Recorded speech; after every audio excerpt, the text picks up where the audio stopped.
Good evening. I'm Lisa Melman, your host for tonight. Thank you all for joining us for this 42nd annual anniversary of the Yom HaShoah V'Hagvura commemoration. Welcome especially to our youngsters in the audience. We are very glad to have you with us. Tonight's program is sponsored by Kent Mill Synagogue and Young Israel Shomrei Emunah, co-sponsored by Berman Hebrew Academy, Yeshiva of Greater Washington, Sulam, Or HaTorah, and Woodside Synagogue and the Torah School. We are proudly a community-wide program. I am humbled to be a member of the Kent Mill Community Holocaust Committee, which has been dedicated for over 40 years to introducing our community to living Holocaust survivors who can tell us their stories so that we in turn can be the witnesses. We are grateful tonight to have Vital Signs LLC co-sponsoring our event and having our sign language interpretation. We thank them for enabling our viewers to access this program. Welcome, Miriam Kramer, our interpreter. To begin tonight's program, I would like to introduce Rabbi Weinberg, Rabbi of Kent Mill Synagogue, who will share some words of Torah with us. Thank you so much, Lisa. I really appreciate the introduction and appreciate being here together with all of you this very important evening. Thank you so much to the Holocaust Committee for putting this important program together with such beauty and sensitivity and dedication as you always do. Thank you to all of you for joining. Your participation tonight is a testament to the strength of memory and Holocaust education in our community. Most of all, thank you to our survivor, Mrs. Weiss, for being with us tonight. You are really what makes this commemoration most meaningful and touching. We really appreciate it. It's an honor to participate alongside Rabbi Rosenbaum, who I see is on as well, and to have KMS and Shomrei Emunah and all the other participating organizations join once again in supporting this program on behalf of the community. As I was thinking about what we're commemorating tonight, the loss of 6 million, a fascinating Gemara came to mind. The Gemara in Taanis tells the story of Rabbi Elazar ben Pedas, who was very poor. And it says that one time after he did the act of bloodletting, which was common in those times, performed for health reasons, he was so poor that he didn't have anything to eat afterwards. And it's important to eat after the process of bloodletting is over. So because he had nothing to eat of significance, he took a clove of garlic and he put it in his mouth. And after eating it, he became very faint, very weak, and he fell asleep. And the Chachamim, the other sages of the time, came to inquire how he was doing, make sure he was okay. And they saw that he was sleeping, but in his sleep, he was crying and laughing at the very same time. So when he woke up, they said to him, "This is so strange. Why were you crying and laughing at the same time?" And he told them that in his dream, as he was sleeping, HaKadosh Baruch Hu, Hashem, was sitting with him. And when they were sitting together, he said to Hashem, "Until when am I going to suffer such poverty in this world? One of the most difficult parts of my life. When am I going to stop being so poor and suffering in this way?" And the Gemara ends by saying Hashem responded to Rabbi Elazar ben Pedas and says, "Elazar beni, Elazar my son, nichalach de'apche la'alma mereisha, efshar de'misyalis b'shad de'mizone." So do you really want me to recreate the entire world? Maybe you'll be born in the mazel, in the time where there's more food. Food is more plentiful and you'll have plenty to eat and you won't be impoverished. He was laughing and crying because on the one hand, the comment by HaKadosh Baruch Hu was a little bit humorous. It was a little bit sarcastic. On the other hand, he was crying because it was still a difficult thing to stomach that he would have to be poor and didn't really have hope of changing his circumstance. But what's really interesting about this story, the Mefarshim noticed something strange about Hashem's response to Rabbi Elazar ben Pedas.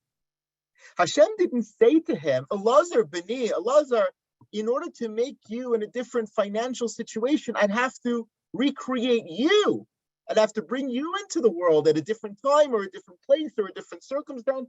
He says, "Do you really want me to recreate the entirety of the world? Why?" He could have just said, "Do you want me to recreate you from scratch, from start?" But he says, "I'll recreate the entire world to get you to be in a different financial situation." What does that mean? Reb Simcha Zissel Broid, former Chevron Rosh Yeshiva, in his Sefer Sam Derech, he has an amazing comment. He says, Mimenu, from this Gemara, Nilmad, Davar Mavhil. We learn a scary thing. Ech kol ha'olam nivra asui uvanui kulo kefi shiraui umatim lecho yachid v'yachid. We learn from this Gemara, the entire world is created, made, built, so that it should be worthy and proper for every individual. He says what we see from this Gemara is to change the fate and the circumstance of one individual, they would have had to recreate the entirety of the world. Hashem would have had to recreate the whole world. What we see from this Gemara is the incredible importance of every individual. Every individual has such a critical place in the world and such a critical role to play that if they were missing, the entire world would collapse. The entire world would cease to exist as planned. The entire world could fall apart and come crashing down like a building missing one of its beams. What the Gemara shows us is that tonight we not only commemorate the horrific loss of 6 million individuals, we not only commemorate the loss of a huge percentage of our people at the time, we not only commemorate the loss of communities, of svarim, of leaders, of traditions, of shuls, but of 6 million worlds, entire worlds. Based on this Gemara, in some way, we have to conclude that Hashem must have had to recreate the entire world. Because during those years of the Shoah, the very foundations of the world and life came crumbling down. Hashem must have had to recreate the entire world because it simply could not continue to exist without the 6 million. The tragedy is endless and unthinkable. We're here tonight to remember those 6 million worlds that were destroyed and many more. We're here tonight to honor those 6 million worlds. We're here tonight to feel the pain and depth of that loss to some tiny degree. We're here tonight to honor the survivors who partnered with Hashem after the Shoah to rebuild his very broken world, giving us today much life to cling to and much hope to cling to and much to look forward to in Mirza Hashem in a brighter future. Thank you so much for joining. Thank you, Rabbi.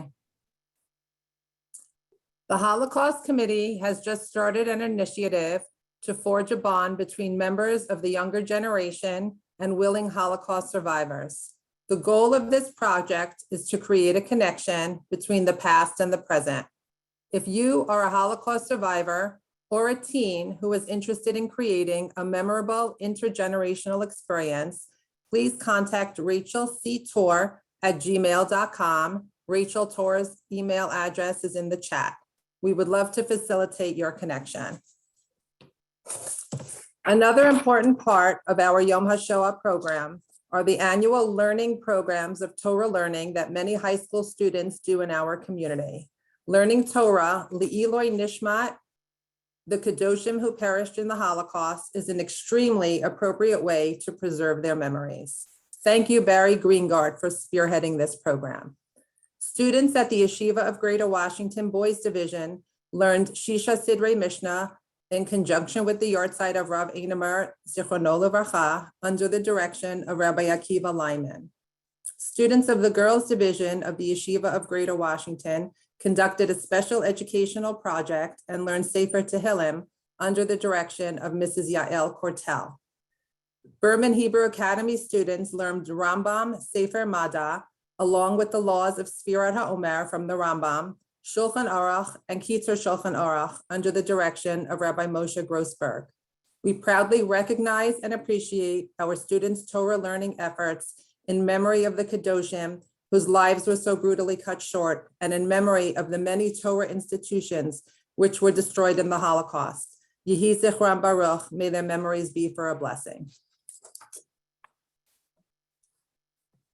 Sylvia Goldberg has worked tirelessly with the help of Ken Jacobson to create the Generations program once again this year. We now feature the stories of 6 members of our own community whose families were disrupted by the Holocaust. Please watch the Generations video presented on your screen.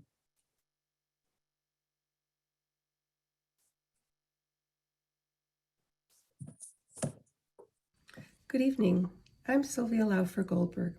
This part of the Yom HaShoah V'Hagvura program is the Generations virtual candle lighting ceremony. Our participants are 6 community members, each of whom has a close personal relationship to the Shoah. They are the children of Holocaust survivors. Through their videos, individually, you will learn about their families. Through their photos, you will glimpse the past and also the future. The final photograph in each series is the Gvura, the victory picture, not the Allies landing in Normandy Beach, but a portrait of large Jewish families that are a result of the courage of these parents who started lives again after the Shoah and participated in the continuity of Jewish life in the face of annihilation. I want to thank each and every one of the participants for sharing their stories with us. And I want to give a big, huge thank you to Dr. Kenneth Jacobson for his dedication and acumen technically in producing this program that you're about to see. If you wish to participate next year, please get in touch with us. Thank you. My name is Lily Greenberg.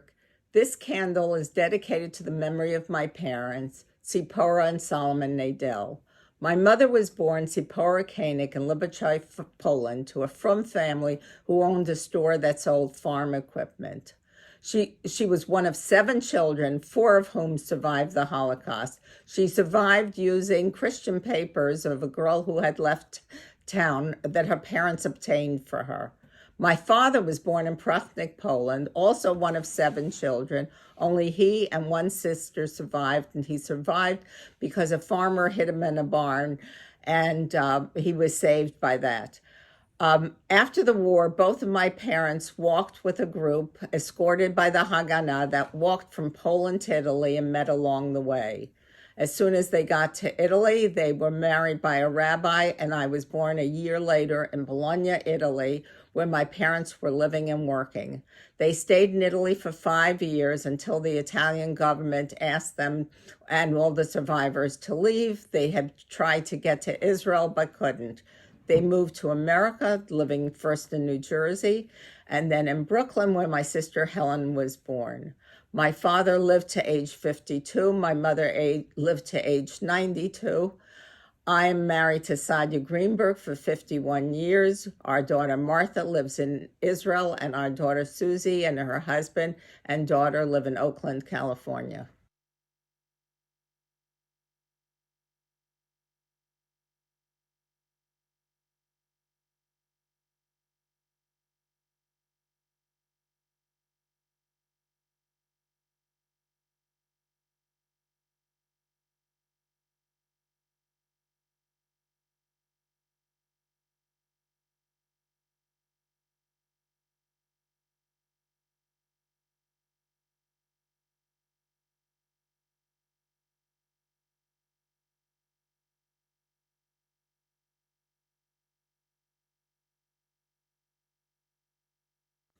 My name is Rini Wyrobnik Isser.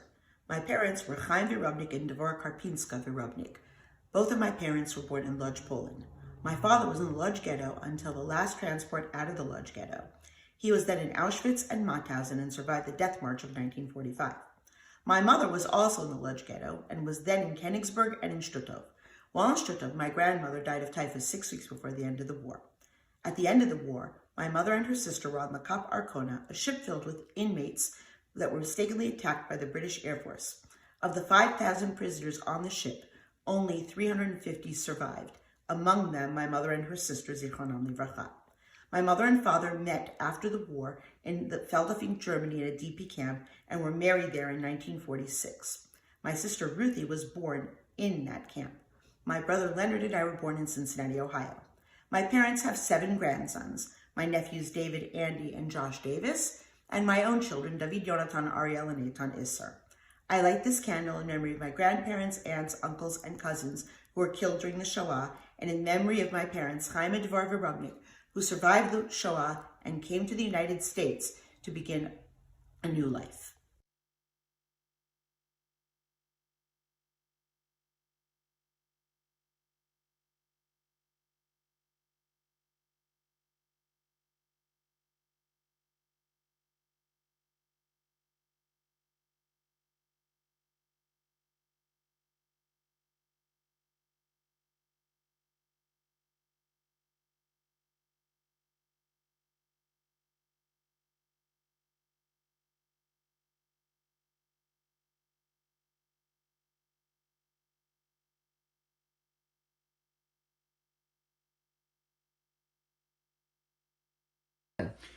My name is Leo Rosemarin, and tonight I light memorial candle in memory of my parents, Tanya and Mendel Rosemarin, Zichronam Livracha. My mother's maiden name was Marcus, and both my parents were born in Poland, my mother in Smargon and my father in Sosnovitz. During the war, my mother's father, a leader in the Jewish community, was immediately singled out and killed. My mother was sent to the Kovna ghetto for a number of years. From there, she was deported to the Stutthof concentration camp. Weak with typhus after the liberation, she ended up in the Bergen-Belsen DP camp. My father, Mendel Rosemarin, was confined to the Sosnovitz ghetto from September of 39 to August of 43. He was able to save the lives of many fellow Jews when he was put in charge of a battery factory. Eventually, he was deported to both slave labor and concentration camps, including Blechhammer, Annaberg, and Gross Rosen. He sustained major injuries when the cattle car he was in suffered a direct hit from a British bomber. Hospitalized for a year and a half in Bergen-Belsen DP camp, he eventually recovered somewhat and married my mother. My brother Jack was born in Bergen-Belsen. In 1950, they all immigrated to the United States, settling in Brooklyn, where I was born. For 43 years, my mother taught Torah to young school children in a yeshiva. My wife Sharon and I have 3 children and 7 grandchildren to date. My brother Jack and his wife Esther have 4 children and 8 grandchildren to date. That's it.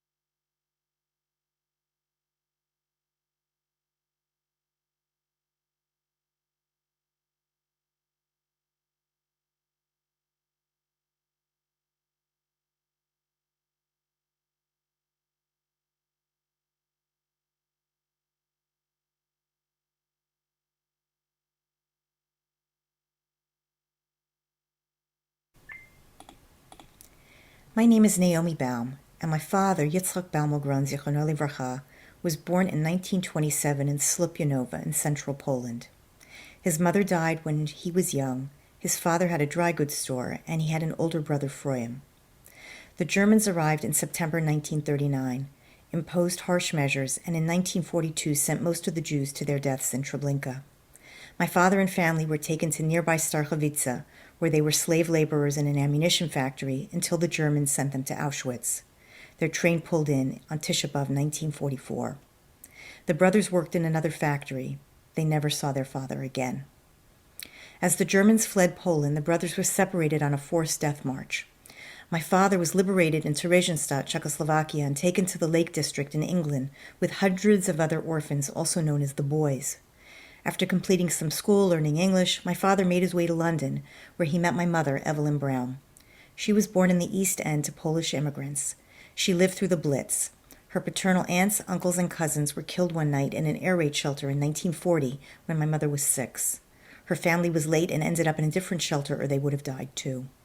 Froyam also survived and was in the Bergen-Belsen DP camp for 5 years. He married into a large Hungarian family and had his first child while waiting for visas to the United States. My father visited Froyam in Bergen-Belsen, and he and my mother followed Froyam to San Francisco in 1962. My parents married in San Francisco, and my brother Avrami and I were born there. My father had deep emunah, and he truly lived his life b'simcha.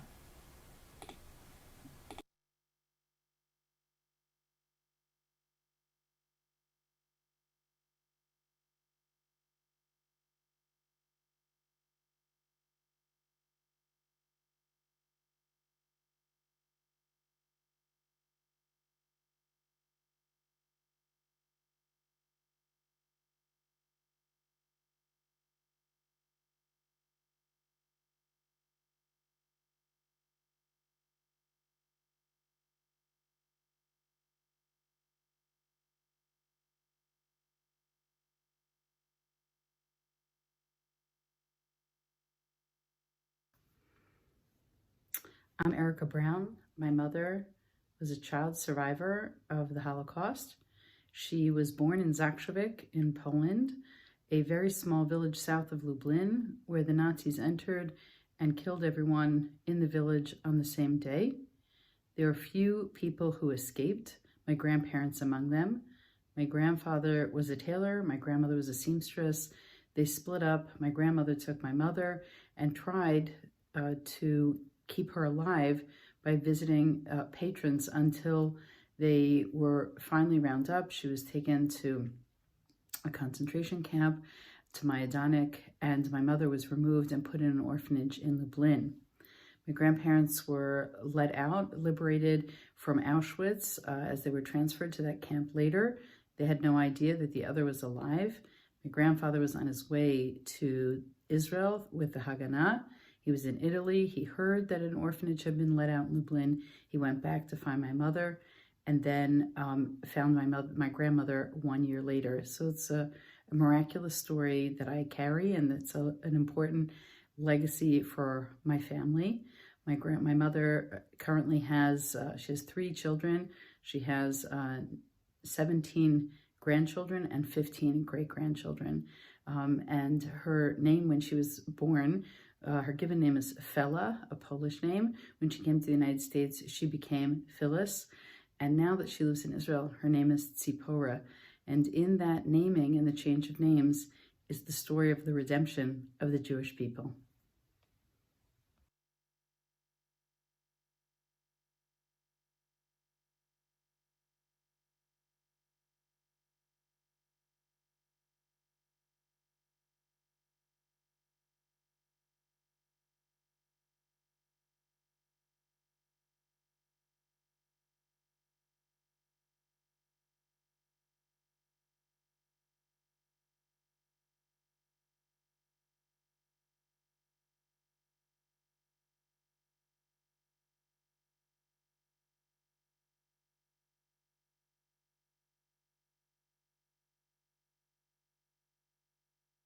My name is Esther Bender, and I am dedicating this candle in honor of my mother, Frances Grunberger, and in memory of my father, Isaac Grunberger, Zichrona Livracha.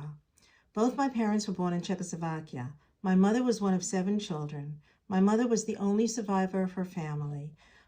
My father was one of 5 children. He survived with 1 brother and 1 sister only. My mother's father sent her to Budapest, Hungary, to stay with another family since things were very bad in their town. She was 14 years old at the time and was placed in a ghetto. In the ghetto, my mother received a fake Swedish passport from Raoul Wallenberg and was able to escape the ghetto. She went to the Swedish house in Budapest and left there because people were converting to Christianity.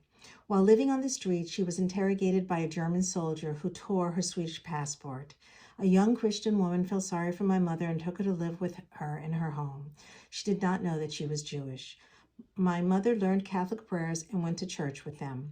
The family was constantly being interrogated and were required to sign a document that my mother was not Jewish. This, she knew, would jeopardize their lives, so my mother left them without notice. My mother went back to her town, hoping to find her family. She was unable to find anyone. She went to Germany and then to Israel. In Israel, she lived in a kibbutz. My father was in many different labor camps and in a concentration camp. He was made to walk for miles and to build railroads and dig ditches, clearing paths of rocks in the snow. He got frostbite, lice, and was beaten terribly. He was hospitalized for malnutrition after the war. He went to Israel and was in the Israeli army. He met my mother and got married there in 1948.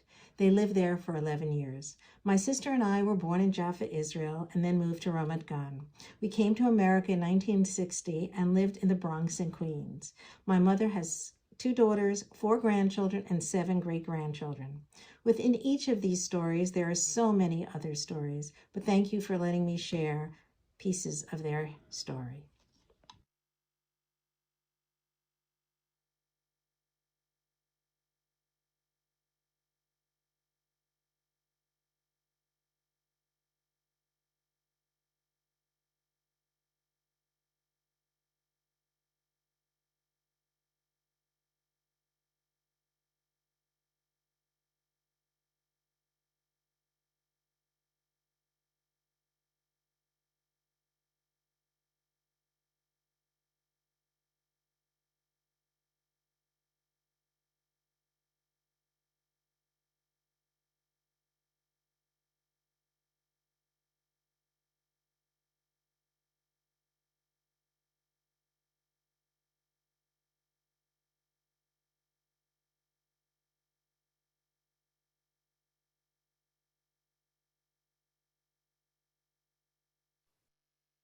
Thank you, Sylvia Goldberg. Thank you, Ken Jacobson, and thank you to all the participants in the Generations program. That was such a beautiful tribute. Thank you so much.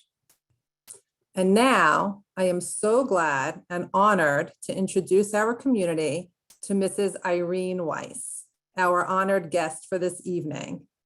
If anyone in the audience has any questions for Mrs. Weiss, please text Debbie Katz in the chat, and hopefully, time permitting, we will have time for some questions at the end. Hello, Mrs. Weiss. Thank you for being here. I need you to unmute, please. Sorry. Okay. Okay. Thank you very much for inviting me. It's our pleasure. So I'd like to get started right away. And I was hoping that you can share some details of your early life in your town in Czechoslovakia before the war. Yes. So we lived in a small farming town in Czechoslovakia, a family of 6 children.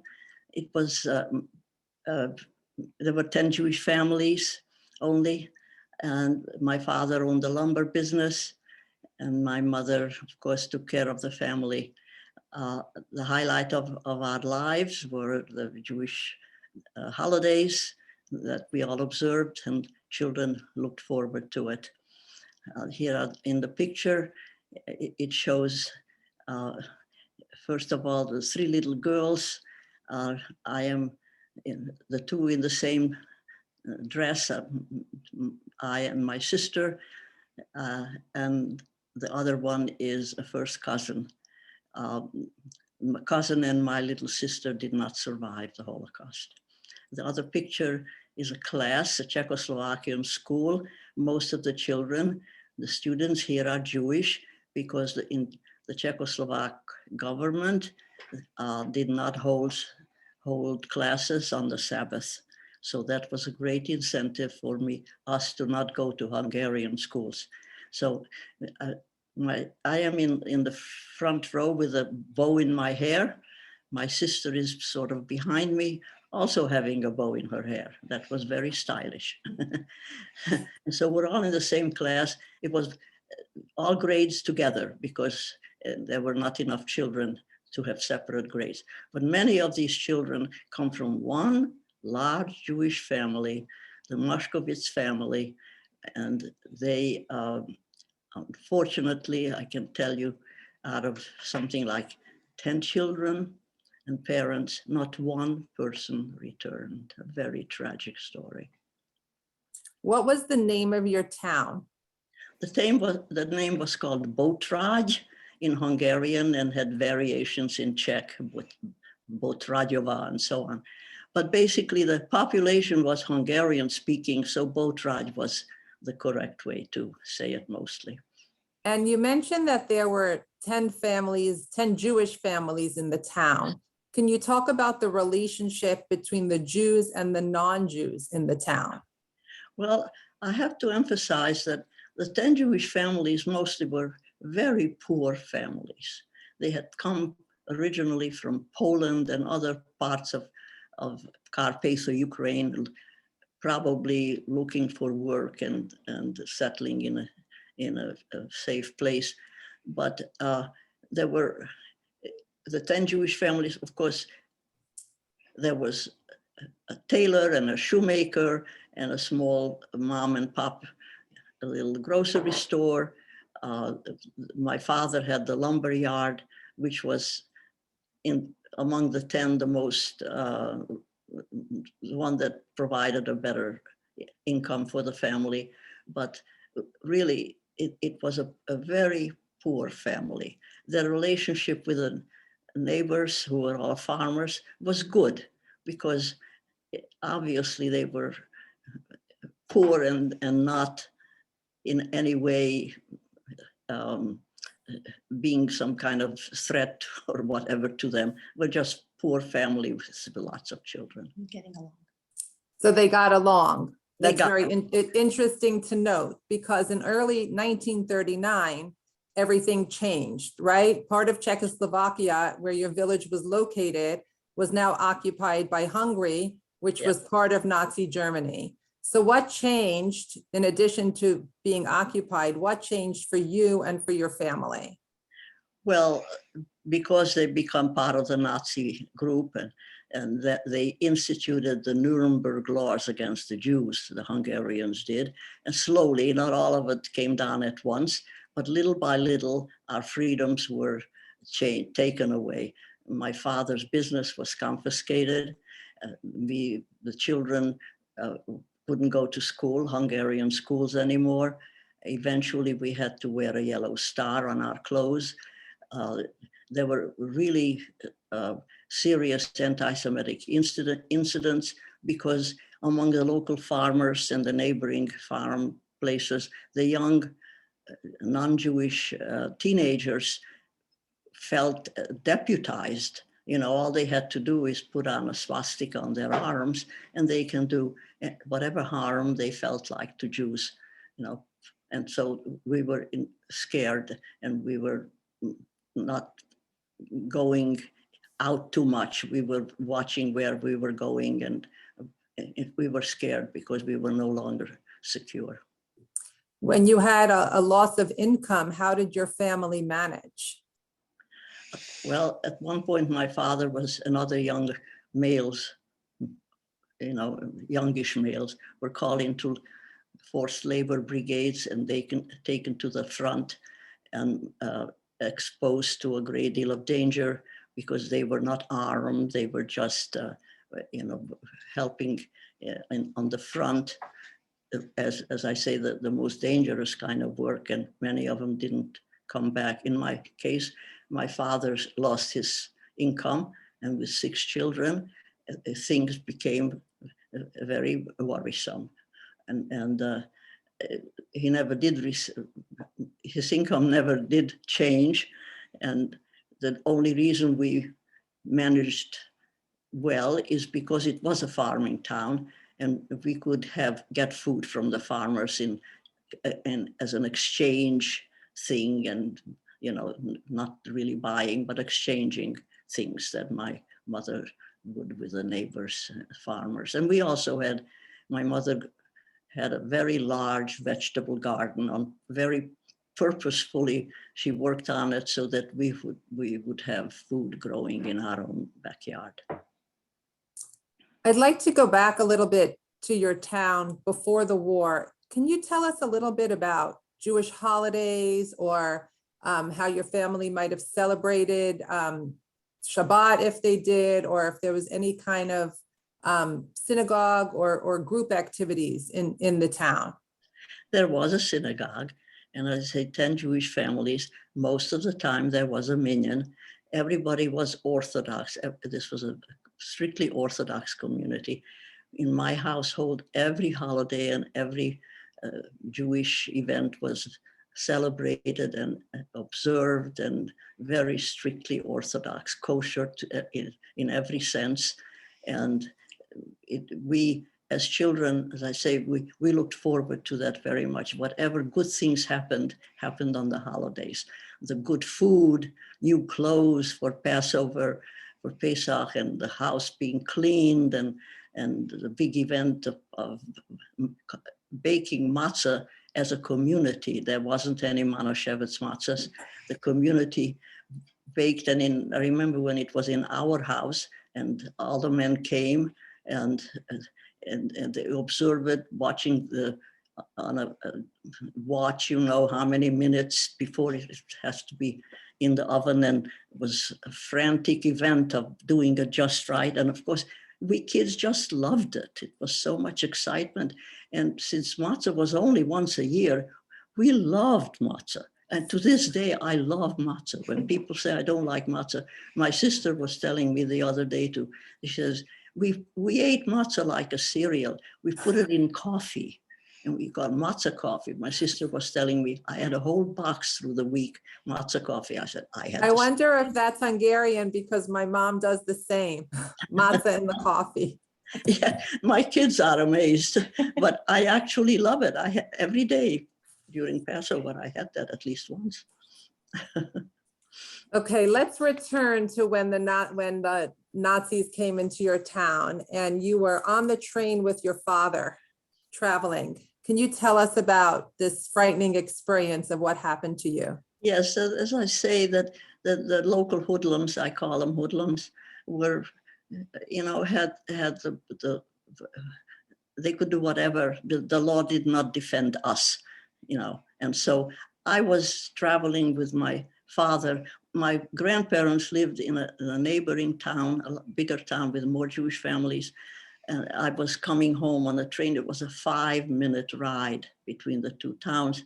I was with him. My father had a small beard, and the way he was dressed, it was recognizable as Jewish with his hat and so on.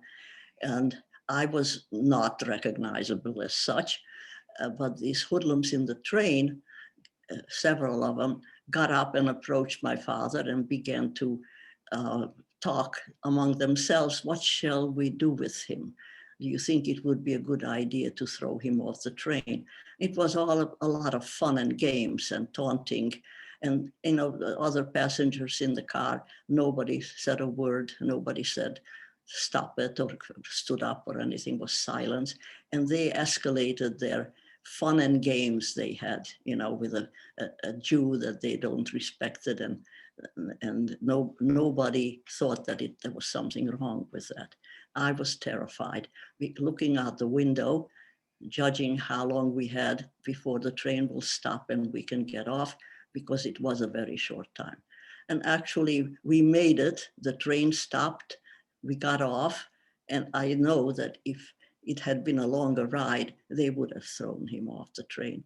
And I was maybe 12 years old. I was terrified. I was already thinking, what if he's thrown out and I managed to get home because they didn't bother me? What will I do? Will I go back and people get help to go back and see where he might have been thrown out and go searching? I mean, it was absolutely terrifying, and of course, very humiliating for my father. And then your father went to labor camp after that? Yes, it was sometime after that, because these anti-Semitic events happened slowly and each time more intensified. And when they took him, there was still a little bit of the Hungarian government. After about 6 months, they sorted things out, and because he had 6 children and was a little older than it was 47 years old. So they actually let him go after about 6 months. He came home, and it was an amazing, wonderful thing. His beard had been cut, and we children stared at him. We didn't recognize him, never saw him without a beard. He never told us anything what happened to him.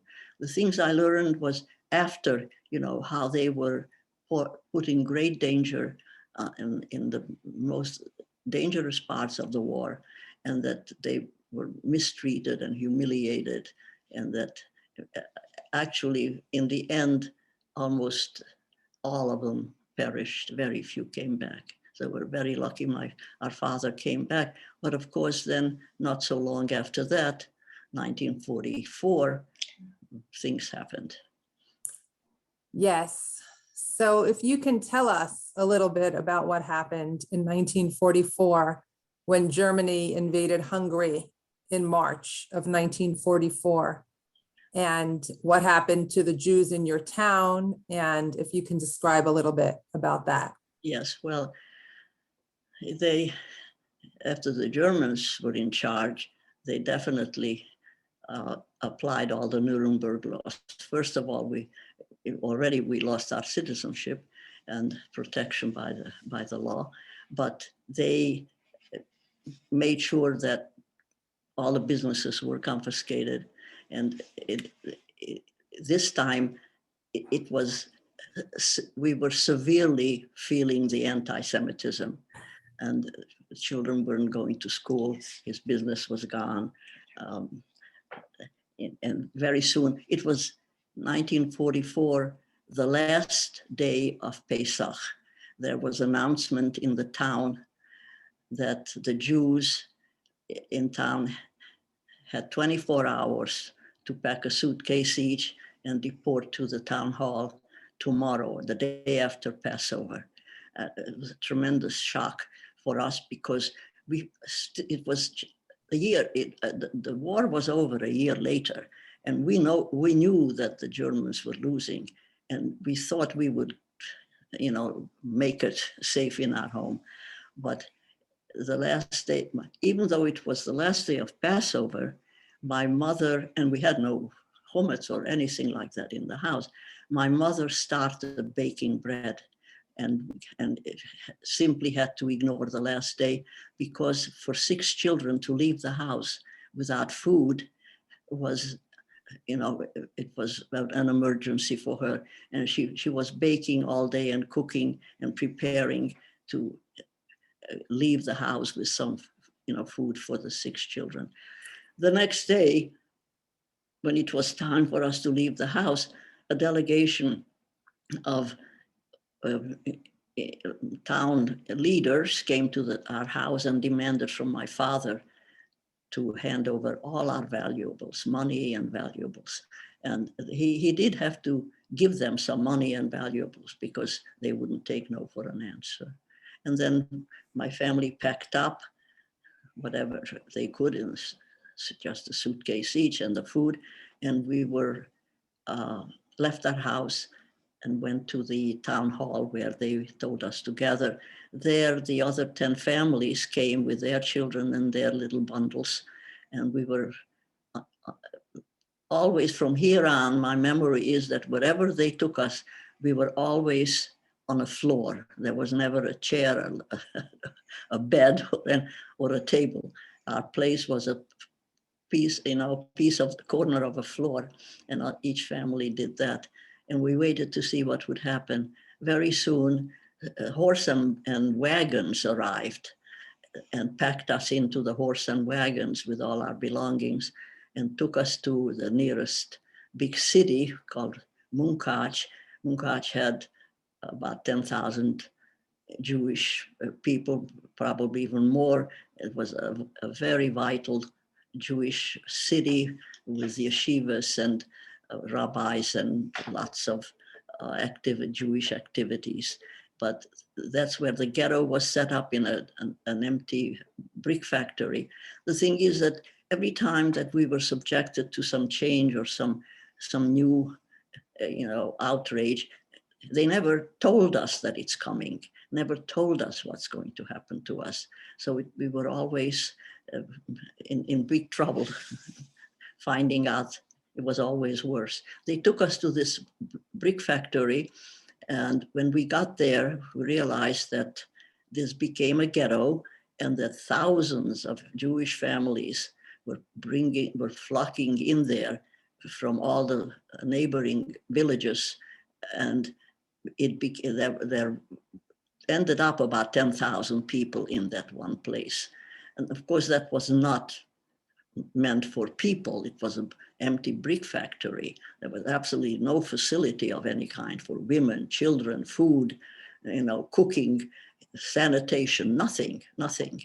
And again, we took a place on the floor in one of those lofts. And it was a terrible ordeal. There were sick people. There were women with, pregnant. There were babies. We had to depend on the ration, which we were beginning to be hungry. People were dying just from stress, and also sick people.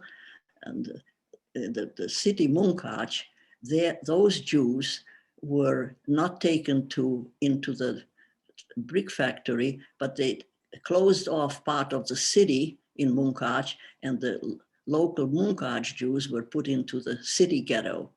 And from the city ghetto, they apparently managed to have some Jewish contact with our ghetto in the brick factory, because they would come to take out the dead people to bury. They would come to bring the soup ration from wherever they were bringing it.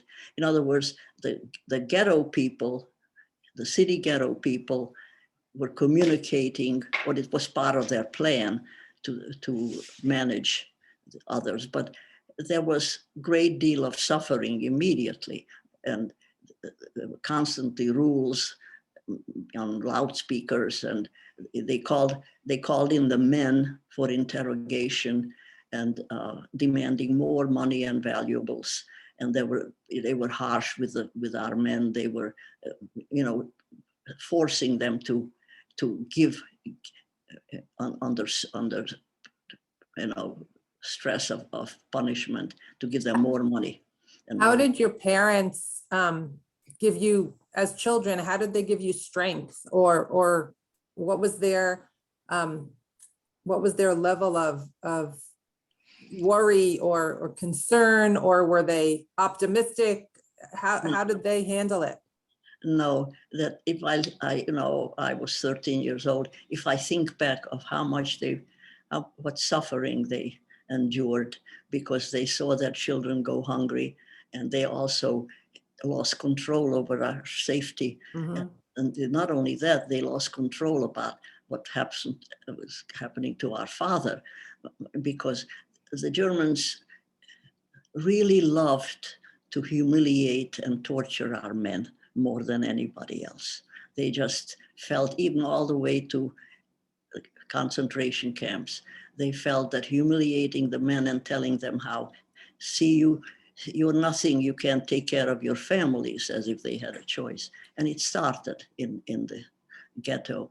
And of course, no, they were, it was a terrible situation. Must have been. It was terrifying.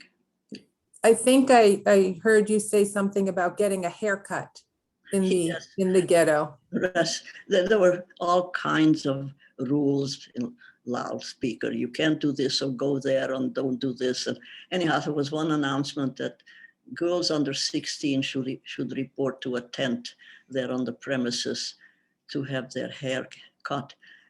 And so I had braids at the time, and I didn't.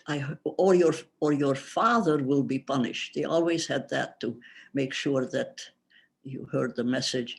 And I didn't even go to my mother to tell her what I heard. I went right to that tent, and they cut my hair, and I went back, and she took a look where we were sitting, and she took a look at me, and she looked sad, but she gave me a kerchief. She was wearing a kerchief all the time. She had, her hair was cut. We used to that. But she took a look, gave me a kerchief, and I must tell you that even I, as a 13-year-old girl, I understood that this was not the greatest tragedy. Somehow I didn't mourn like you might think a 13-year-old would be unhappy, because there were so many very serious threats. I took the kerchief, put it on, and both of us were silent. Wow. So now you've been in the ghetto for a few months, a month or so. Yes. And now they're saying, pack up tomorrow, we're taking you somewhere else. Yes, the announcement, all these announcements that had our fate in their hands. So yes, there was this unexpected announcement that a cattle train appeared on the side of the factory. It seems that the tracks were there, but we didn't know it until we heard about it. So they announced that get your things and enter the train in a hurry. Always hurry up and urging you to move along. And we grabbed our belongings and headed for the train. There was a great deal of commotion and noise and pushing and shoving, and we just tried very hard to hold on to each other, the younger children and so on, so that we can get into the same cattle car, and managed to do that. And we crowded 80 to 100 people, and realizing that we're leaving was a new enormous worry, because as long as we were in our neighborhood, somehow we felt we were close to home. But leaving, we then realize that worse things are going to happen. So eventually the train started going, and it was bolted from the outside. It was a dark place, with a bucket in the middle for a toilet. And, these were all Orthodox people. The men went to one side, sat down on the one side of the train, and the women on the other side, for modesty's sake. Even families like that was important.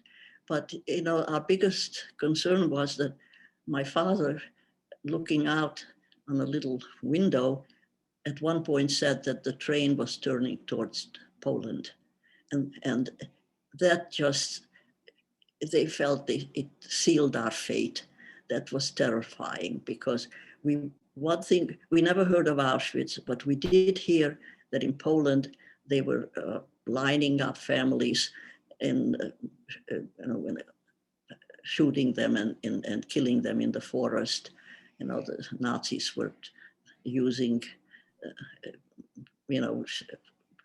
just that's exactly what was happening. They were shooting people. And so when he said that the train was going to Poland, from then on, it was totally silent in the cattle car. And that there wasn't a word said, because we expected when the doors opened that we would be mowed down by gunshots, and that was the end of us.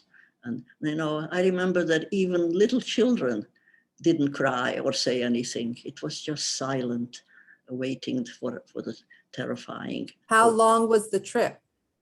It took about 2 days. 2 days. Yes. And they didn't let you out? They didn't give you any Oh. water? Nothing? No, definitely not. Absolutely not. And I talk about the bucket, which of course was a humiliating, inhuman way of having women, children, elderly men, modesty. From then on, all through Auschwitz, modesty, because we were not supposed to be human beings. So of course, we didn't feel any modesty, according to them. No, but I do remember that at one point, the train stopped, and they took some of the younger boys and men, they said, to carry out the bucket. That did happen. And they did, they carried it out, brought it back. But with that many people, it filled up again. But there was one emptying, I remember that. So eventually the train stopped, and my father was always the one who stood up and looked out the little window. And he said, we announced to everyone that we're not in the forest of Poland. There are barracks here, and it looks like prisoners in striped uniforms. And the barracks means that it must be a labor camp, a work camp. And everybody actually felt better, because we're not going to be mowed down by a squad of Nazi soldiers, So there was a better feeling about it. But Okay, so now you have a shred of optimism, just a Right. tiny, tiny bit, that this Right. might not be so bad. Right. Now, Jason, if you could post the pictures. Yes. This No, is the day you arrived at Auschwitz. Yes. And I just want to share with the audience the unique picture that you're looking at. This Yeah. was the day that the Nazis decided to photograph arrivals at Auschwitz. And if you see in the bottom left corner of your screen, Irene Fogel-Weiss has been identified in this photo. Yes. Irene, I'd like you to talk about the photo, how it came to you, and describe the scene that we see, please. Yes, so the circle around me, that is me at the very point where I was separated from all my family, and particularly separated from my younger sister. So the train, you could see on the side in the picture, the train, everybody's out of the train, our belongings. They shouted, when they opened the doors, they shouted, get out and leave everything behind. And as soon as we exited the train, the prisoners that were our own Jewish prisoners, they jumped in and emptied the car, and our stuff is all on the platform there with trucks that it'll be piled into the trucks and taken away. Now, then they shouted orders, men to one side, women and children to the other. So the large column there is a column of men that my father and 16-year-old brother Moshe is in that column. And women and children were, which is now the shorter column, but this column, the women's, was longer than the men's. And in the front are the Nazi soldiers, and the particular one who had a stick in his hand and was separating the women and children in great haste. You know, if a woman, any woman, mother, grandmother was holding children, they went to one side immediately. Young adults were picked out and went to a different side for slave labor. Handicapped people were put out to the side there. You see some people sitting in wheelchairs, but the separation went very fast. And from this group of women, most of it, there you see another column at the top of the picture there. Those are women and children and elderly who are on the way to the gas chamber. They came from this other column. When they finish sorting out the remainder of the women and children, then they will sort the men out, who should live and who should die, because among the men are older men and also young boys. They are all sent to the gas chamber. Then a small number of able men will be chosen for slave labor. As my family, my mother and the rest of us approached the front where the Nazis were in the front, they first separated my sister from us, Serena, who was 17, and she went off on one road. Then they took my mother and two little brothers, Reuven, and Gershon. Jason, can you go to the next slide, please? Okay, now This is your brother. Yes, this picture was the Nazi soldier, two of them, took pictures of the entire process of a train, or more than one train actually, of arriving, separation, and continued with the processing of the young adults, with taking us to the barrack. The entire process photos were taken. But this one then is the women and children, and my two little brothers are with my mother. So the two little brothers are the one in the blue hat. It's marked. Oh, it's marked there. Okay, so Reuven and Gershon, and my mother is sitting there. You may sort of see her profile only. She's sitting next to them. My younger sister, Idala, who was separated from me, is not there. And I was grieving and unhappy to this day that she didn't catch up with our mother, because there was a fast moving crowd of people, and she wasn't separated exactly together. And so she's not there. But they're waiting to enter the gas chamber. And the reason they're waiting, of course, they have absolutely no idea why they're waiting. They seem rather relaxed. The reason that they're waiting is that because when the Hungarian Jews were brought to Auschwitz, they came day and night, and there were 14 cattle trains that came within something like, 114 cattle trains arrived in something like 2.5 months. I think you mentioned about 440,000 Jews from Hungary in that time frame.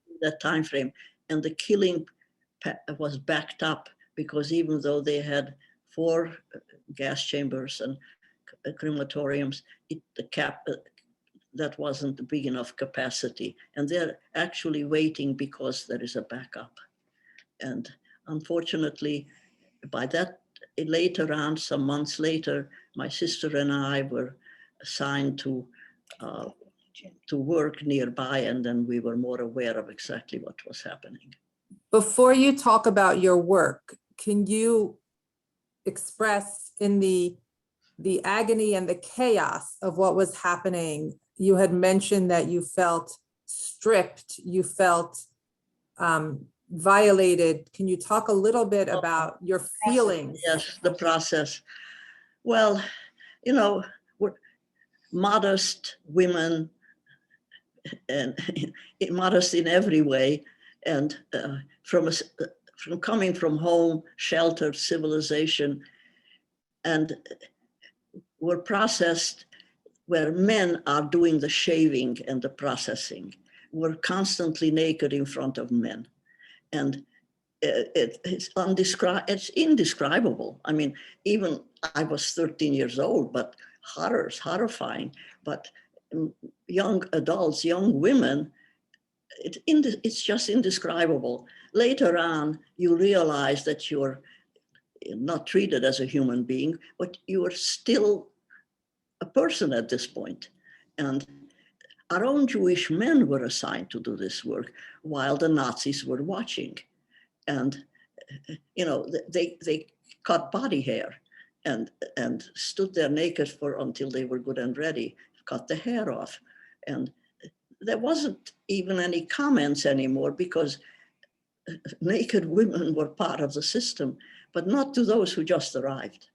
And so, and no, I could talk on and on, but I think you get the picture. But the agony and humiliation, you know, right just then was just indescribable. So thankfully, though, you're with Serena, and you and Serena, who was 17 years old, you Yes. stuck together. Well, we did, yes. very And much. now what happened? You met some people that you knew. Right, and so my grandfather, his family lived in the nearby town before, you know, and they arrived in Auschwitz a day before. My grandfather, and the separation of them, everybody was, grandparents were dead, but my mother's two sisters, young, one was 25, one was 27, they were among the young adults, and they were already in a barrack at the time. So And that was Rosa and Piri? Yeah, Rosie and Piri, yes.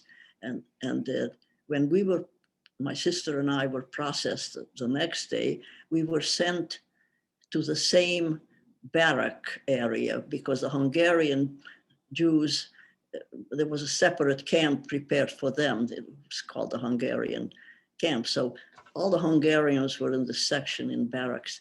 And by accident, you know, a day after, the first night Serena and I, we were among a bunch of strangers in the bunk bed, about 6 to 8 people, nobody slept, and with one blanket, tugging it, you know, back to back, and nobody wanted to lean on them because they were tired, and it was no sleep and horror story after the shaving and the separation. But then in the morning, they threw us out into the weather because they had no plans yet for so many people, hundreds and hundreds of people. So while sitting outside, crowded, one of my aunts was passing through the crowd, stepping over people, getting from one place to the next. And in this crowd of people, we recognized each other. I don't know who recognized whom first, because we were shaved and we were not recognizable, but it happened.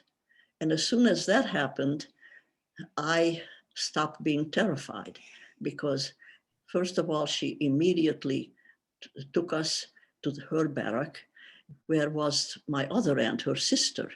She was in the barrack. Now I had 2 sets of mothers. It was exactly what I had. They were just wonderful, and there was no real system yet, so they exchanged with 2 other women who were in their barrack and said, would you go to the next barrack so we can have our 2 nieces with us? And that was easily done, didn't matter. And now we were with 2 of them and some other strangers, but there were 2 of them and 2 of us. I just can tell you that I had 2 mothers. And the reason I survived, because I had these wonderful 2 aunts of mine who took care of us and sheltered us. And you know, I was so petrified I was so scared. You were only 13. Yes, yes. And I just could never have handled, not even with my sister, because people were tired, upset, nervous. You know, if you had someone from then on, if you leaned on someone in the night, they didn't push you off. You know, they hugged you. Right, right. It meant little things that meant survival, just having them. And then I suppose you had your work. Tell us about the work you were assigned. Assigned to work, yes. And then we left this place and was assigned to work in the place where all the belongings that people brought on all the hundreds of trains, they wanted that stuff. The Germans wanted those things. There was everything that people brought, depending on how long they were in the ghetto. So there was all kinds of clothing and even things like pots and pans and eyeglasses and toothbrushes and baby carriages and clothing and books and just whatever people brought as they managed, you know, or how long they were in the ghetto. And so these things accumulated in huge numbers, piles and piles. And we were assigned to sort them out according to type. First of all, we had to bring it inside the barracks out of the weather. So for weeks, we just took the stuff inside but we could never finish the outside work because the trains kept coming and coming and coming and bringing more and more stuff. But eventually, months later, we ended up with these things being inside, and then the rest of the time we were sitting inside in groups sorting this stuff day and night. The terrible thing about this was that it was next door to gas chamber number 4, was just an electrified fence separating us. And now, you know, when we arrived, we asked the prisoners, when are we going to meet our families? When is the reunion? And they pointed to a chimney with smoke and fire and told us that that's where their family was. And we thought they were crazy and that how could they tell us these things? And we dismissed it. Now we were next door to this gas chamber, and when the train arrived and the people, the women and children who were heading that way, they passed our barrack. We saw them, they spoke to us, they asked us questions. We couldn't tell them anything, but we saw them enter the gate, and in a matter of an hour at the most, the chimney was belching fire. And we just spoke to them, and they were already dead. All those hundreds of beautiful children, you know, with their mothers and grandmothers. And it was such a terrible shock beyond imagination that we didn't believe it, even though we saw it. It isn't that we didn't believe it, we couldn't accept it. And Incomprehensible. So we Incomprehensible. we didn't comprehend that it's possible. We saw it, but we didn't. And I remember we stood by the window, my two aunts looked out the window, saw these lovely children and women and, you know, babies, and just calmly walk in there. And we told each other, why are we not crying? We wanted to cry and we couldn't. It was not accepted. And I don't know how to describe that, but it was not absorbed. And then the train, you know, the trains kept coming and the columns kept coming. And at night, the trains came at night and they took them at night.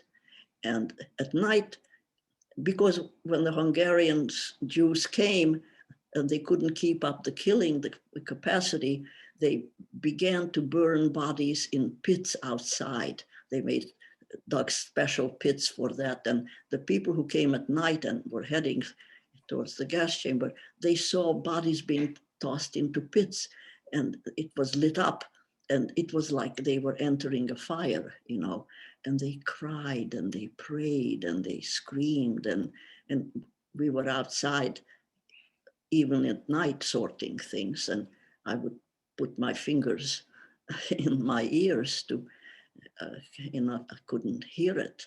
And then in a few minutes, it was quiet. And then I would hear that another train arriving on the platform, the whistle of the train, and I could just wait. In the next few minutes, there was another huge column and another. So I feel that because we were located in this very special place where we were so totally aware of what was happening to our Jewish people, we were especially cursed to witness that, because Auschwitz was an enormous camp with many subcamps, and you could be in Auschwitz and hear about it, but wouldn't believe it. But we couldn't even believe it seeing it. But the fact that we did see it, I think, made my experience in Auschwitz such that it's a lifetime of sadness and sorrow and pain, and it cannot be forgotten, and it really altered my life, my young life and my adult life, because that is not possible. So you were in this horrific place for about 8 months, Yes. and then came the Death March in January of 1945. Can you talk a little bit about that? Yes, and that, the Russian army approached, and the Germans were losing the war, and we heard some noises, bombing and things. We knew that there was a war approaching, and the Germans decided not to allow people in Auschwitz to be liberated.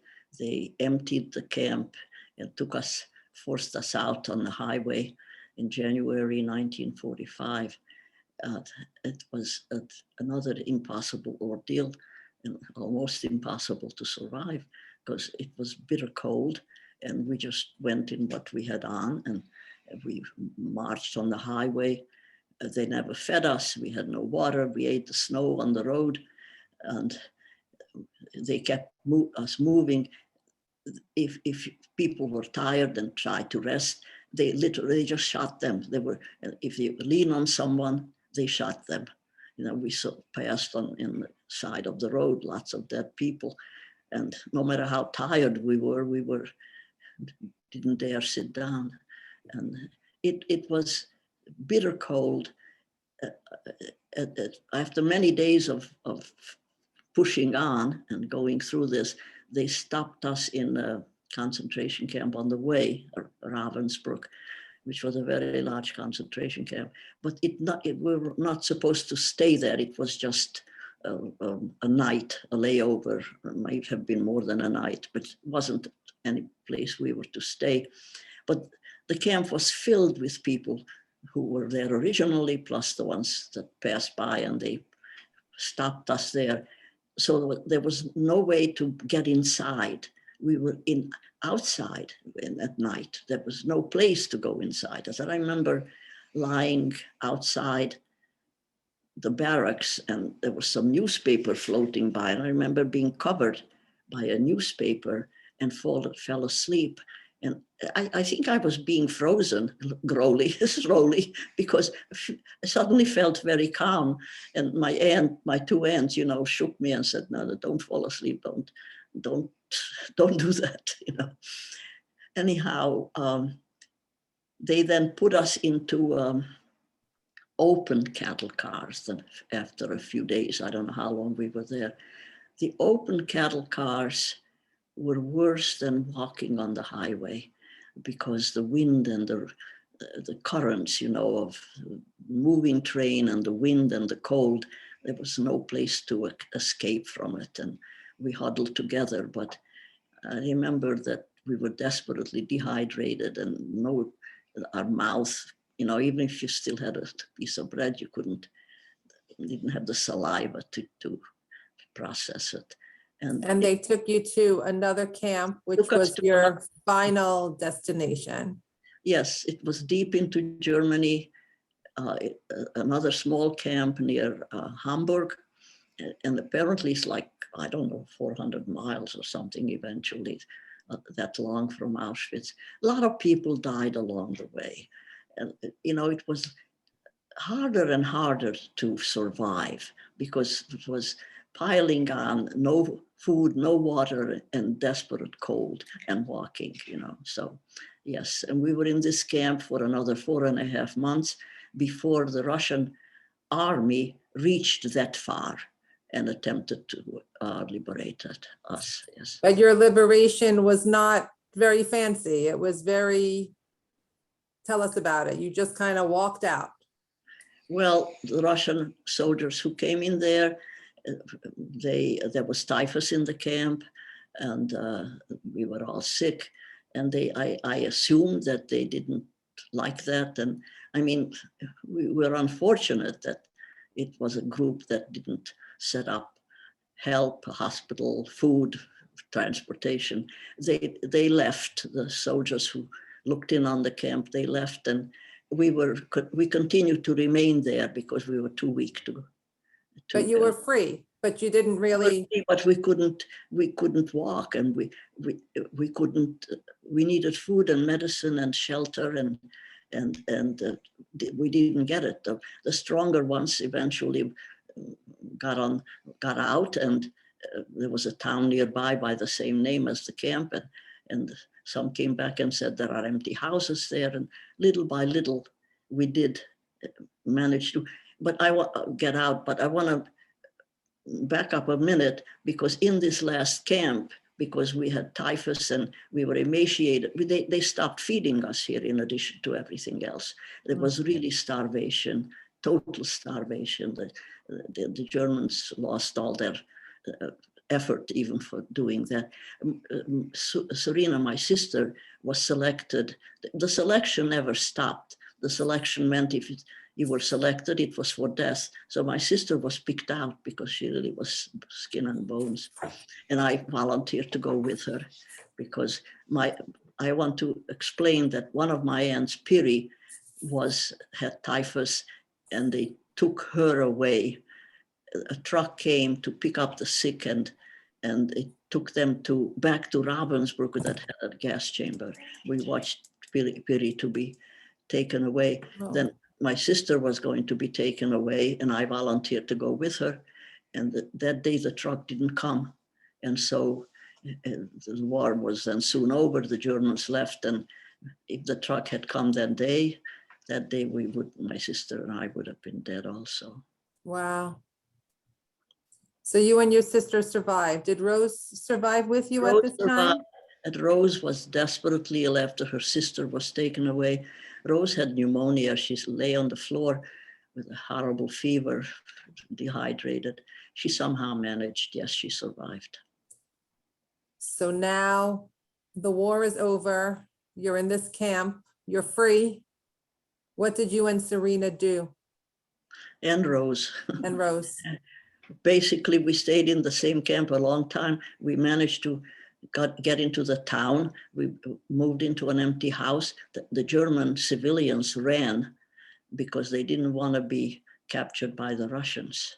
And so they left their homes and tried to get into the Allied areas. So there were houses, but no food or no anything. But we were in houses, but no food, no medicine.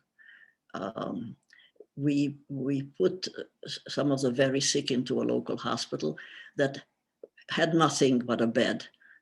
They had no medicine, they had no food, they were also in bad shape. The war had been long. And so we waited a few days for the very sick to rest. And we actually hitchhiked. There were horse and buggies, by even Russian soldiers. They had horse and buggies if they wanted to. And they would stop and pick us up and take us a little distance. There would be a group of us, that maybe two of us, two other women, maybe five at the most would pile in.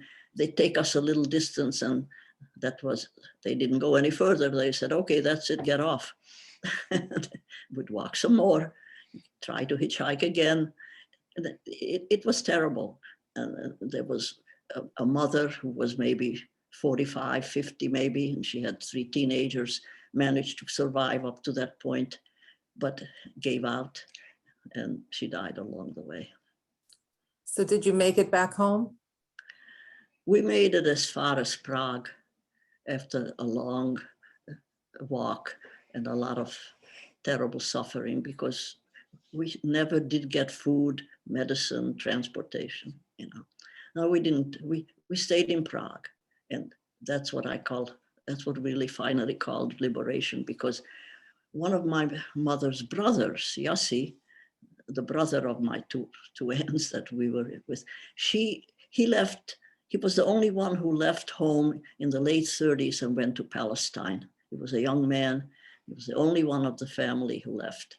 And at this point, he came back from Palestine in the Jewish brigade under the British auspices. They volunteered to be soldiers, came back and ended up in Prague, of all places, because they were Czechoslovakian Jewish soldiers. So they ended up in Prague, and miracles happened. We asked people, everybody was always asking, who do you know? Who do you remember? Contacts. We contacted him. He was stationed nearby and came and picked us up and took us to where he was stationed, and rented a place for us and fed us from the kitchen his military kitchen, all kinds of good things, brought three meals a day to us, and, you know, put Rosie in the hospital nearby because she still continued to be very sick. So did you make it back to your town at all? No, there was no transportation. We didn't really want to go back. Eventually we did. So a few survivors, my grandfather's family, my mother's family, they had several young adults who hadn't been married, didn't have children. That meant they had some chance to, and so a few who survived went back to the hometown, but we made contact with them. And when they heard we were far away near Prague, they came there instead. Okay.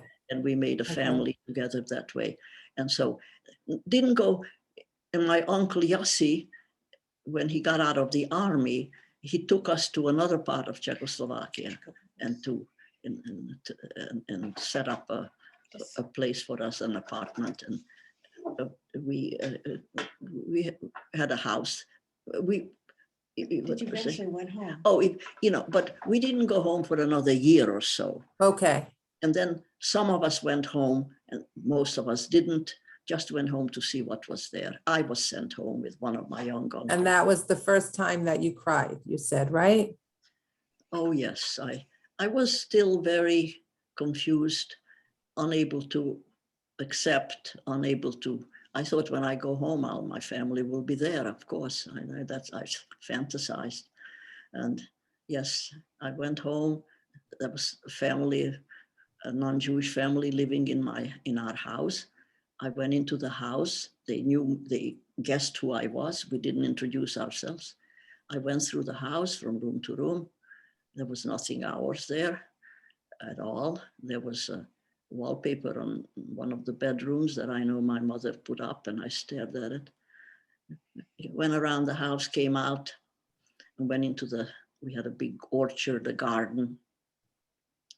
Went into the garden, and it was late summer because we had fruit trees, and the fruit was hanging on the trees. And I just thought to myself, there's no one to pick it. What am I doing here? Where is everybody? Why is this happening? Why is the fruit there and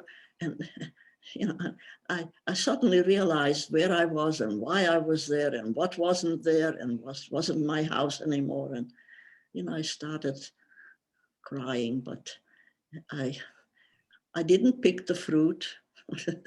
And I cannot describe the feelings.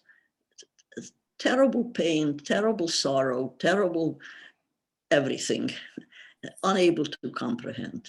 And came back from the garden, and the neighbors came out, not from my house, in the street and so on. As soon as they saw some few survivors coming, they all came out and they wanted to tell us what happened to them, not what happened to us. Because when the Russian army occupied that place, and they were Hungarians and part of the Nazi part, they abused these Hungarians because they were friends of the Germany and Nazis.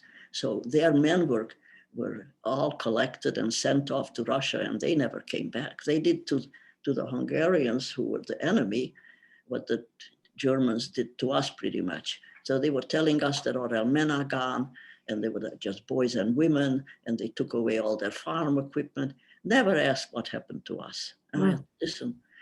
And then, there were children, the neighbors had one little boy that was the age of Reuven, and in the year and a half or two by now that he had grown to be tall, and I looked at him.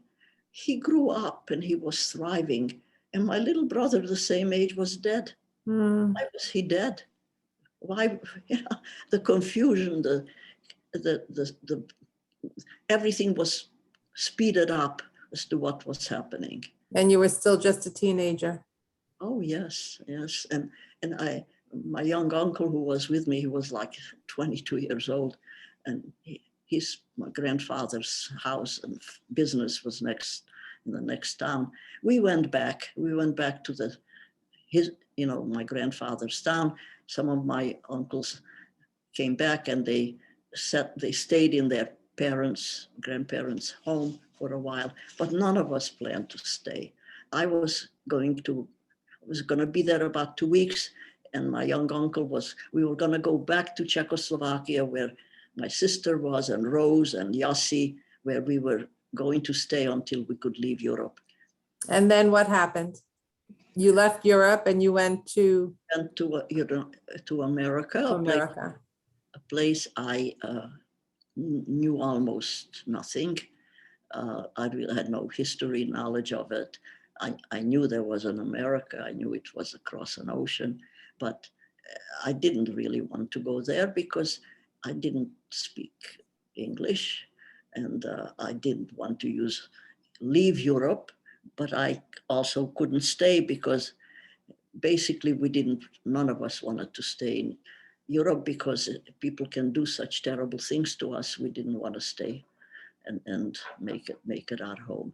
Eventually, I got back to Czechoslovakia, where the rest of the survivors were. And Yossi, who then got out of the army, and he was in a position as a veteran to have privileges to go into offices, to look for visas and sign us up and get us registered. And he kept going back to the offices in what was still then Czechoslovakia. Eventually, one by one, we did. My aunts and uncles, I wouldn't have known, but they knew that they had a relative in New York.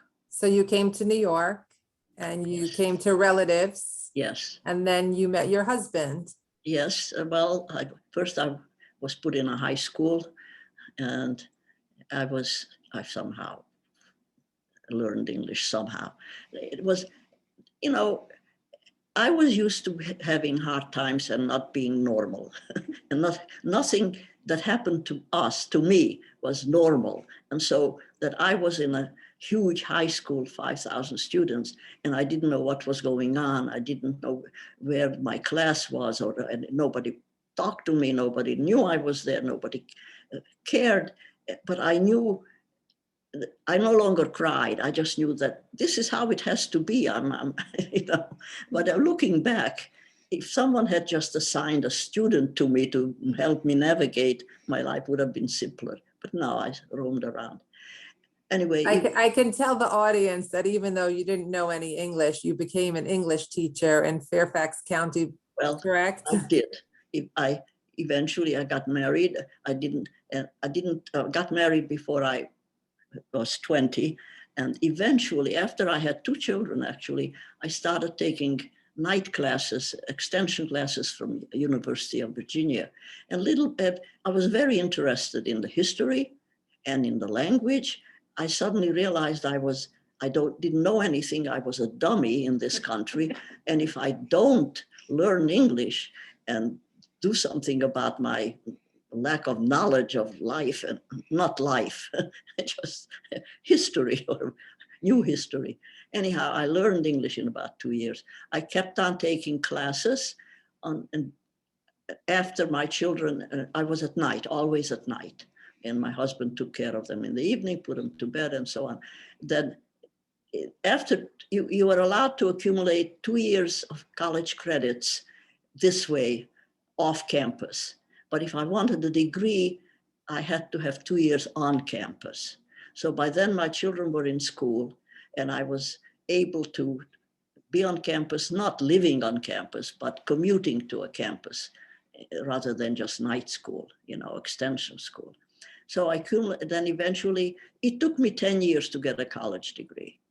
And I became a teacher because that was good for my family, my children, And then I got a job because the county public school was inundated with Vietnamese and Cambodian and all kinds of children who, because of the war, ended up in this country. And there were so many of them in the public schools, they didn't speak English either.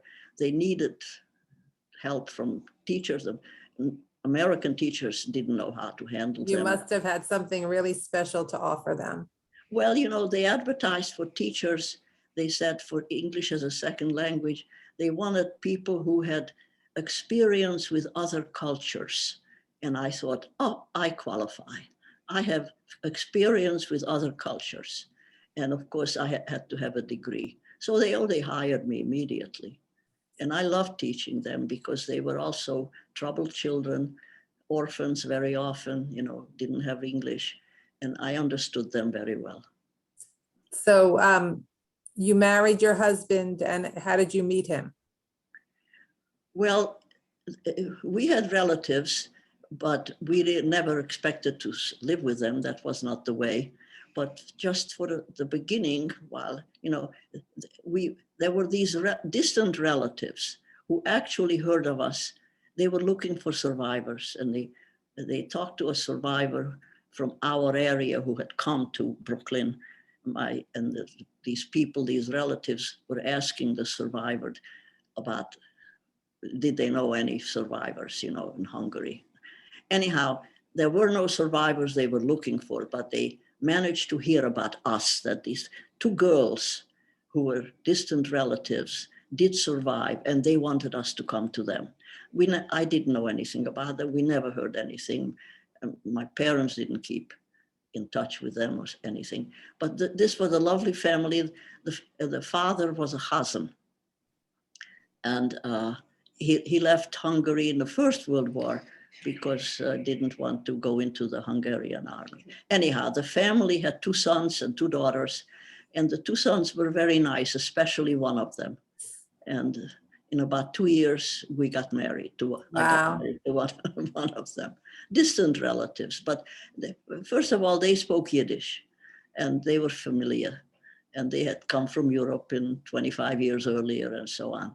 And it was a good match. We were married for 63 years. Wow. And has 3 children. Mrs. Weiss, I would love to talk to you I could speak to you all night. I think we have maybe a couple of questions. I'm not sure if we have time. I would like if Leslie can please poke herself on the screen to introduce your daughter, who has really been so immeasurably helpful. She manages the Zoom and other aspects of technology. Without her, I couldn't be on here. I would like everybody in the audience, all 227 people who are here tonight, to give us a virtual round of appreciation for Mrs. Weiss. If you were in the audience, we would all be standing up for you. And your heroism and your bravery and your sharing your story with us tonight has really just been so touching. And We are so privileged to have met you. Well, thank you for inviting me. I do want to share this with a Jewish audience. I never want this to be forgotten. As young people, our young Jewish generation, they should remember who perished. They should be remembered. They suffered. This was a terrible ordeal for our Jewish families. And 6 million, they nearly destroyed us all. And so it must be remembered. And that's why I'm talking to them and others who want to hear about it, but mainly to Jewish young people. They must remember. Thank you. Debbie, do you want to have some time for questions? I'm not sure.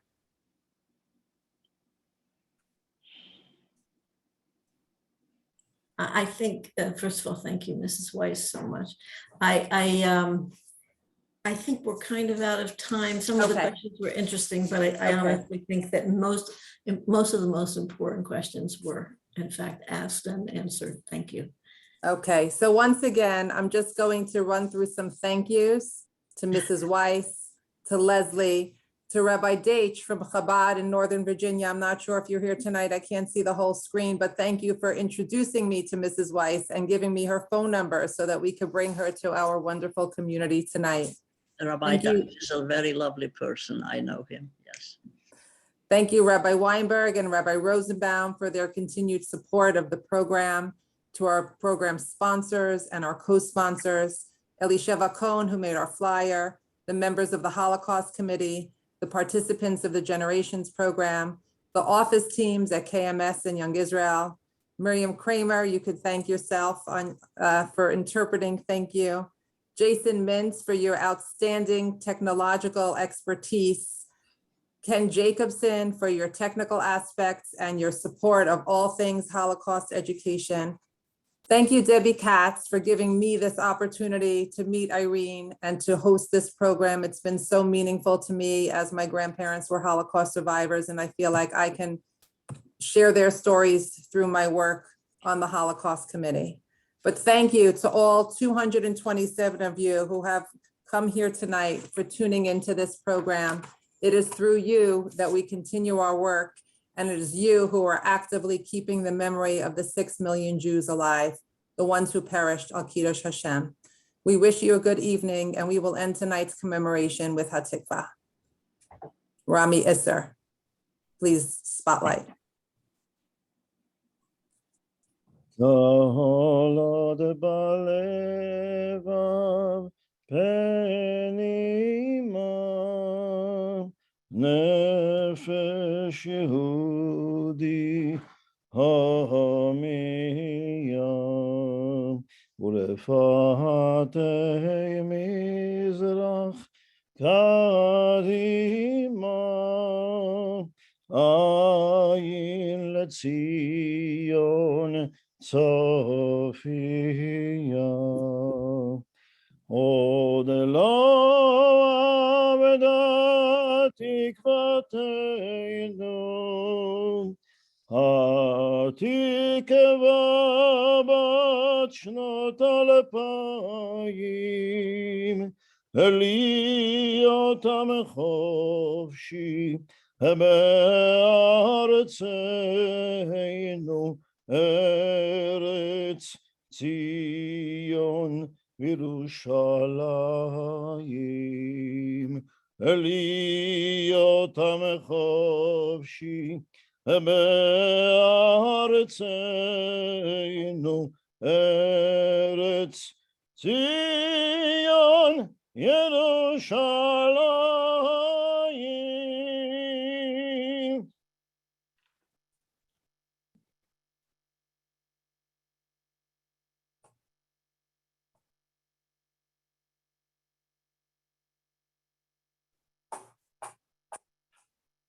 Thank you, Lisa.